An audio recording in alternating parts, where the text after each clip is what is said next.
Hello and welcome back to the channel. In the previous video, we talked about how to understand who you are and why you are the way you are. Why is your personality and identity the way it is?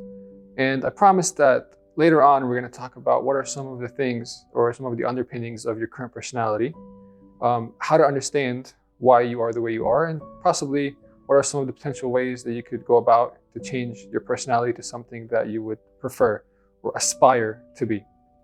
Your personality is determined by your previous experiences, your upbringing, your culture, your exposures, and your current information. All of these are stitched together in your brain to form who you currently are and your identity and your personality. So the second thing to understand is your personality temporary and situational, or is it permanent? Meaning, do you behave in a certain way, or do you put on this sort of identity and face around certain people and in certain situations, or are you who you are, you're genuinely who you are, whenever and wherever? That's very important because that would tell you if you do actually behave in different ways around different people, that means you don't have a permanent personality.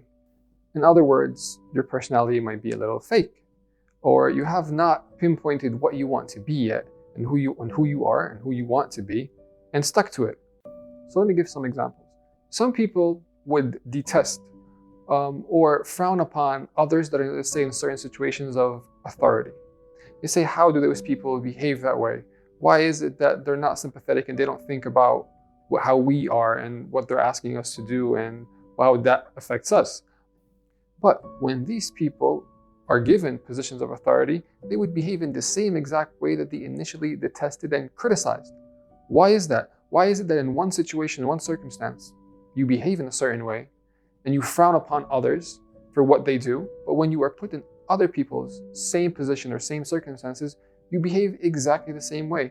That would mean is that your identity or personality is situational or circumstantial. That means you have not determined what you want to be and how you want to be it, and for what reason. If you don't know, and if you don't understand why you are the way you are, what are the things that influence, that impact your identity and drive you to behave in that way, then your identity will always be situational and circumstantial, and it will change depending on the situation or the circumstance.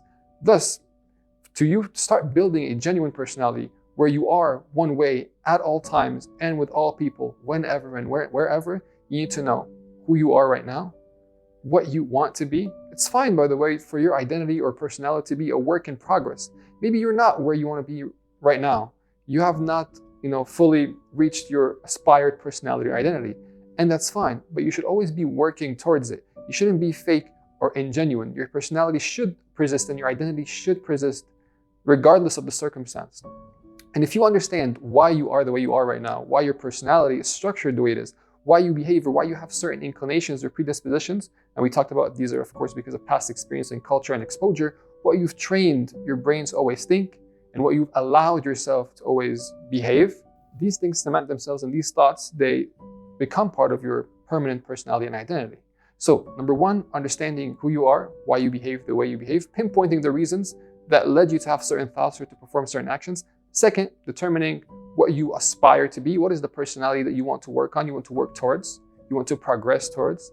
And third, sticking to that personality or maintaining that personality regardless of the circumstance and regardless of the conditions. All right, it's story time. The infamous William Ellison Jr. was a slave working on a cotton field with his wife. Eventually, after working for so many years, he was able to buy his freedom. But what this person did later on sheds light on the concept discussed in today's episode, which is your identity or personality, or are your inclinations and dispositions and ideas situational or permanent? This guy, when he bought his freedom, he bought his own land and bought slaves. So the person, as he detested slavery and worked against it and wanted to buy his freedom, his belief was only situational because when he was given a position of authority, he did the same exact action that he initially detested or frowned upon or criticized, which is owning slaves and persecuting people and controlling them. So he did what he initially despised, and this was because his personality was situational. When he got out of the situation, when he was no longer affected, negatively impacted by the situation, he didn't care anymore whether it was right or wrong. He just wanted to do what was beneficial for himself. See you next time.